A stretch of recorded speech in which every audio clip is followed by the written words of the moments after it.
मोअज़्ज़ज़ ख़वातीन व हज़रात, अस्सलामु अलैकुम। मेरा नाम तासीर मलिक है और आप मुझे तासीर मलिक ऑफिशियल पे सुन रहे हैं। आज की इस वीलॉग के अंदर हम इंतहाई आम चीज़ें डिस्कस करने के लिए जा रहे हैं। डायरेक्टर जनरल ISI जनाब जनरल नदीम अंजम साहब ने एक प्रेस कॉन्फ्रेंस की। अच्छा, पहली तो बात यह है कि जब ये प्रेस कॉन्फ्रेंस हो रही थी तो मैंने 2 से 3 दफ़ा अपनी आंखें गौर से खोल कर देखी कि क्या जो मैं देख रहा हूँ क्या ये हकीकत है। तो पता चला कि जनाब जनरल नदीम अंजम साहब जो है वो बाबर इफ्तिखार साहब, उनको तो हम नॉर्मली देखते ही रहते हैं, वो प्रेस कॉन्फ्रेंस करते रहते हैं। तो जनाब पता चला कि वाकई ही जनरल नदीम अंजम ही है जो प्रेस कॉन्फ्रेंस कर रही हैं। तो इस प्रेस कॉन्फ्रेंस के चंद नुकात मैं आपके सामने रखना चाहता हूं।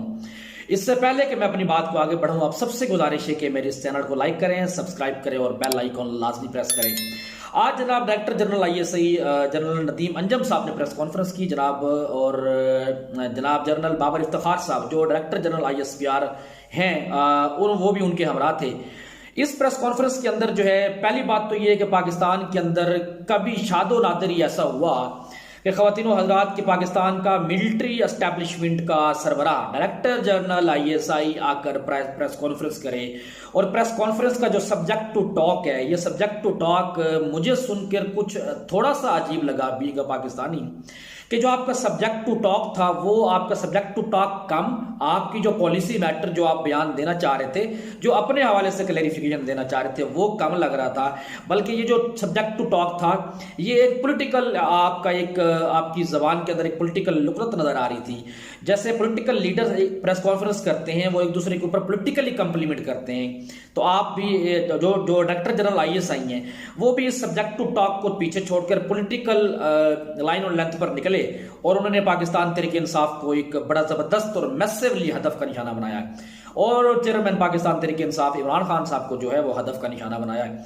चंद मैं इसमें आम नुकात सामने रख देता हूं कि पहला उन्होंने गिला किया कि एक मखसूस सियासी जमात पाकिस्तान के इदारों को टारगेट कर रही है और पाकिस्तान की अवाम नास और पाकिस्तान की आर्मी को सामने लाकर खड़े कर रही है और पाकिस्तान तहरीक इंसाफ जो है वो इदारे को बदनाम कर रही है। एक साजिश कर रही है कि जिससे इदारे के सरबराह को और इदारे को जो है वो मुतनाज़ा बनाया जाए। देखिए, पाकिस्तान तहरीक इंसाफ नहीं, पाकिस्तान तहरीक इंसाफ हो, पाकिस्तान मुस्लिम लीग नून हो या पाकिस्तान पीपल्स पार्टी हो, मैं हूं, ABCZ कोई भी शख्स है, सबसे पहले तो DGI साहब आपको और आपकी पूरी फौज को सर आज भी आपको सैल्यूट है। हम सब आपके लिए आपके साथ खड़े हुए हैं, जैसे कल खड़े हुए थे, आज भी खड़े हुए हैं और मुस्तकबिल में इंशाल्लाह खड़े रहेंगे।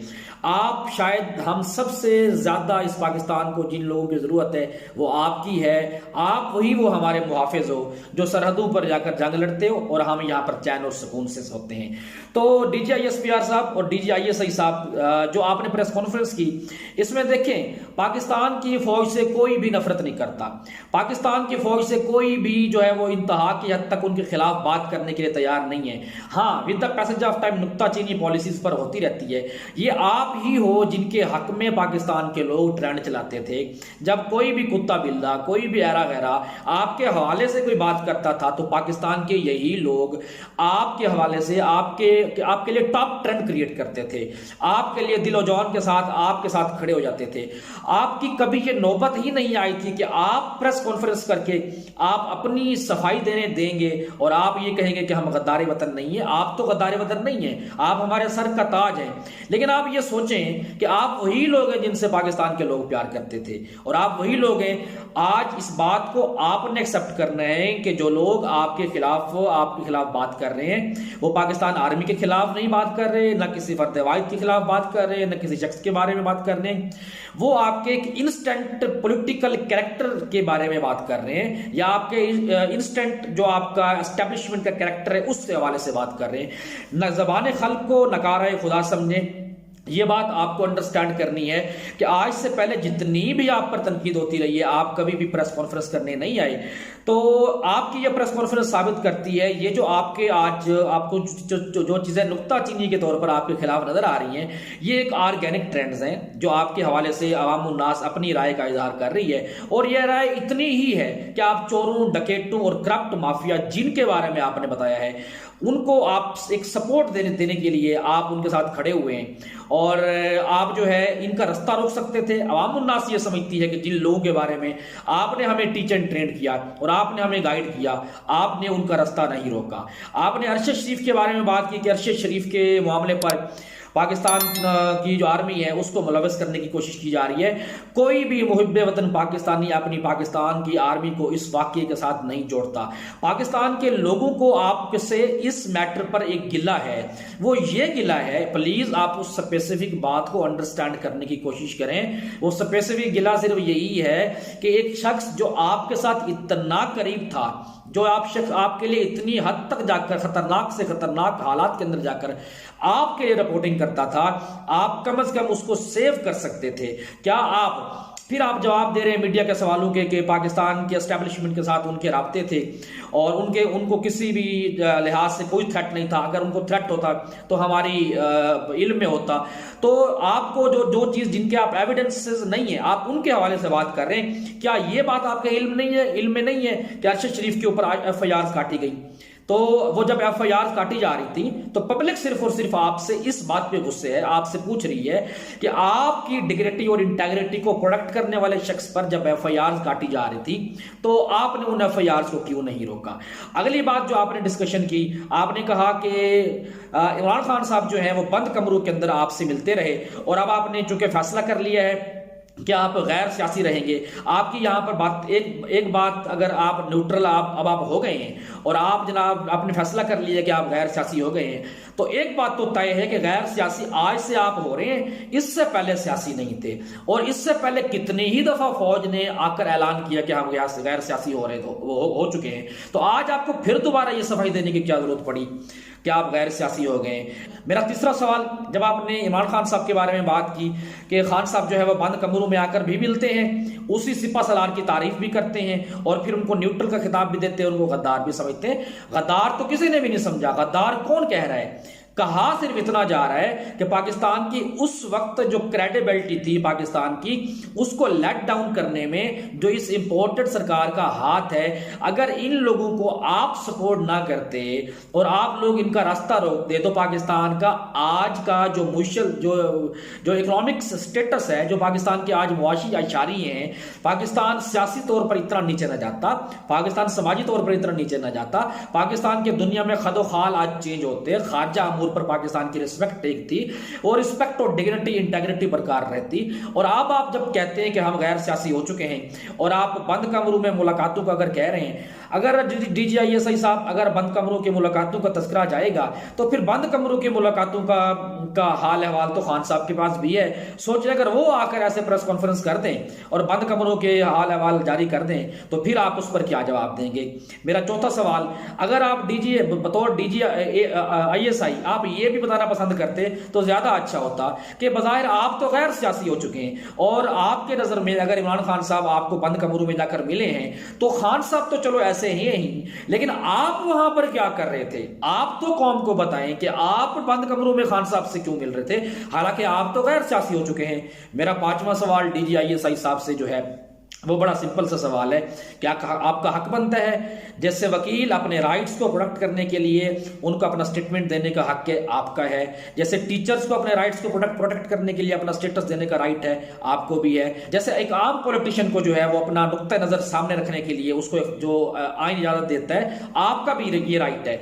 लेकिन आप लगे लिपटे बातों में अगर आप ये भी बता देते कि आसमा जहांगीर कॉन्फ्रेंस के अंदर जब शरेआम आपके वजीर खारजा के मौजूदगी में, आपके वजीर कानून के मौजूदगी में, जिसके पीछे वर्दी ये जो दहशतगर्दी है इसके पीछे वर्दी है, इसके फलक शिगाफ नारे दोहराए गए, तो क्या आपने इसके ऊपर भी थोड़ा सा बयान दे देते तो कौम आज कहती कि आप वाकई ही न्यूट्रल हैं। लेकिन आपकी ये प्रेस कॉन्फ्रेंस आज आप एक स्पेसिफिक जमात के से इंटरलिंक क्यों कर रहे हैं, आप एक स्पेसिफिक जमात को टारगेट क्यों कर रहे हैं? तो इसका जवाब मेरे ख्याल में आपको देना चाहिए था, जो कि आपने नहीं दिया। और मौजूद ख्वातीन व हज़रात, मेरा छठा सवाल DGISPR साहब से है, वो बड़ा सिंपल सा सवाल है। जब रिजीम चेंज ऑपरेशन मुकम्मल हो चुका था और आप प्रेस कॉन्फ्रेंस कर रहे थे, उस प्रेस कॉन्फ्रेंस के अंदर आपने कौम को बताया कि अगरचे साजिश तो नहीं थी, लेकिन हम एडमिट करते हैं ये साइफर जो है ये एक हकीकत है, and we accept that it is a blatant, ये वो आपके अल्फाज है जो मैं आपको सुनाने जा रहा हूं, it's a blatant interference into the internal matters of the Pakistani politics.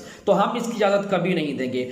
आज आप अपना स्टेटमेंट ये क्यों दे रहे हैं और आप पॉलिटिकली टारगेट क्यों कर रहे हैं कि इमरान खान साहब ने झूठ झूठा बयानिया घड़ा और एक खत लहराकर जो है इससे सियासी मकासद हासिल करने की कोशिश की।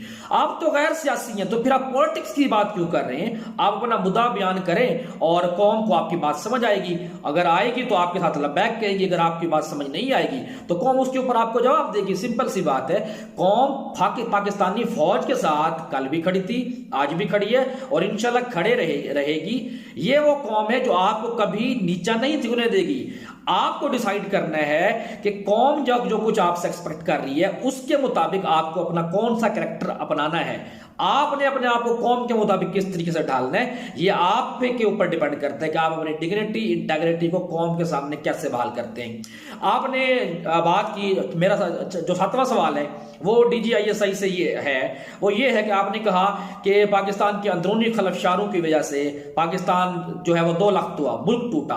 तो लगे लिपटी बातों में आप ये भी बता देते कि पाकिस्तान जब वो अंदरूनी खलफशार का शिकार हुआ और पाकिस्तान 2 लाख हुआ तो उसके पीछे रीजन क्या थी? रीजन यही थी कि पाकिस्तान की जो मेजॉरिटी ऑफ पीपल का जो मैंडेट है उस मैंडेट को एक्सेप्ट नहीं किया गया। पाकिस्तान के लोगों की राय को जो है वो फोकियत नहीं दी गई, प्रायोरिटी नहीं दी गई, बल्कि बंद कमरे के अंदर बैठकर इधर तुम और उधर हम वाली जो थ्योरी पेश कर दी गई और आधा पाकिस्तान हमसे खो गया, हम इधर रह गए, वो उधर रह गए। मोअज़्ज़ज़ ख़वातीन व हज़रात, मेरा 7वां सवाल DGISI से कि बज़ाहिर आपकी बातों से तो ये लगा, बल्कि बरमला कहा कि आप गैर सियासी हो चुके हैं। जब आप गैर सियासी हो चुके हैं तो फिर आप लॉन्ग मार्च भी क्यों कमेंट कर रहे हैं कि लॉन्ग मार्च जो है वो पाकिस्तान में सियासी अदम इस्तेकाम पैदा करना चाहता है और एक सियासी जमात पाकिस्तान के अंदर सियासी इस्तेकाम पैदा करना चाहती है और हम इसकी इजाज़त नहीं देंगे। तो क्या ये आपका धमकी वाला लहजा था या फिर आप जो है अपना मुद्दा बयान करने के लिए आए थे? तो DGISPR साहब और DGISI से एज अ पाकिस्तानी मुअद्दिबाना गुजारिश है कि वो सब्जेक्ट टू टॉक जो है वो प्रेस कॉन्फ्रेंस किया करें ताकि कौम जो है वो उनसे मुतल्लिक ही बात सुने। अगर आप इमरान खान साहब के बारे में लोगों को आप कान भरने की कोशिश करेंगे तो खान साहब का बयानिया जो है उसको इम्प्लीमेंट करने के लिए वो लॉन्ग मार्च लेकर आ रहे हैं। लॉन्ग मार्च कल ख़वातीन व हज़रात हर सूरत में आने वाला है और ये लॉन्ग मार्च इसकी जो स्ट्रैटेजी है अभी तक ये स्ट्रैटेजी इमरान खान साहब ने डिफाइन नहीं की। अब ये लॉन्ग मार्च क्या वहां पर धरने की शक्ल में बैठेगा? इस लॉन्ग मार्च को जो है वो लॉन्ग मार्च के जरिए इस्लामाबाद को चारों तरफ घेरा डाला जाएगा। अभी तक की जो मेरी इत्तलात है वो F9 पार्क के साथ और परेड ग्राउंड में जो है वो लॉन्ग मार्च का पड़ाव होगा। इसके लिए बाकायदा तौर पर पाकिस्तान तहरीक इंसाफ ने जो है वो हुकूमत को, वफाकी हुकूमत को दरख्वास्त दे दी है। इस हवाले से वफाकी हुकूमत ने अभी तक कोई इजाज़तनामा जारी नहीं किया। तो पाकिस्तान तहरीक इंसाफ जो है अब इसको अदालत में लेकर जाने वाली है इस पिटीशन को कि हमें जो हमारा आईनी हक है उसके लिए हमें लॉन्ग मार्च करने की इजाज़त दी जाए। खान साहब जो है इस लॉन्ग मार्च का लाहौर से जो है वो इफ्तिताह करेंगे और वहाँ से लोगों के साथ मुख्तलिफ काफिलों की शक्ल में GT रोड पर पाकिस्तान के अपर पंजाब के जितने भी अजला हैं, फिर जनाब ओकाड़ा, साहिवाल और मुख्तलिफ काफिले जो है वो इसके अंदर शामिल होंगे। वजीराबाद, गुजरावाला, गुजरात, मंडी बहाउद्दीन, तो यहाँ से GT रोड की तरफ आता हुआ फिर रावलपिंडी और ये इस्लामाबाद का में पड़ाव के लिए जाएगा। और KPK से आने वाले जो काफिले हैं उनकी क़यादत वज़ीर आला KPK महमूद खान साहब करेंगे। ऐसे ही गिलगित बल्तिस्तान से आने वाले जो काफिले हैं उनकी क़यादत जो है वो वज़ीर आला GB करेंगे और कश्मीर से भी काफिले आएंगे। और पाकिस्तान तहरीक इंसाफ ये दावा करने के लिए जा रही है कि 5 से 10 लाख लोग लाजमी इस लॉन्ग मार्च में शिरकत करेंगे। अगर तो 5 लाख का फिगर पाकिस्तान तहरीक इंसाफ टच कर लेती है और 7 से 8 दिन तक पाकिस्तान तहरीक इंसाफ ख़वातीन व हज़रात इन लोगों को इस्लामाबाद में रिटेन कर लेती है तो इस इम्पोर्टेड सरकार का और इसके पीछे बैठे हैंडल्स का बचना मुश्किल ही नहीं बल्कि नामुमकिन है। अब तक के लिए इतना ही। फर्दर अपडेट के लिए आपसे मुलाकात होती रहेगी। Thank you very much. अपना बहुत सारा ख्याल रखिएगा। जज़ाकल्लाह।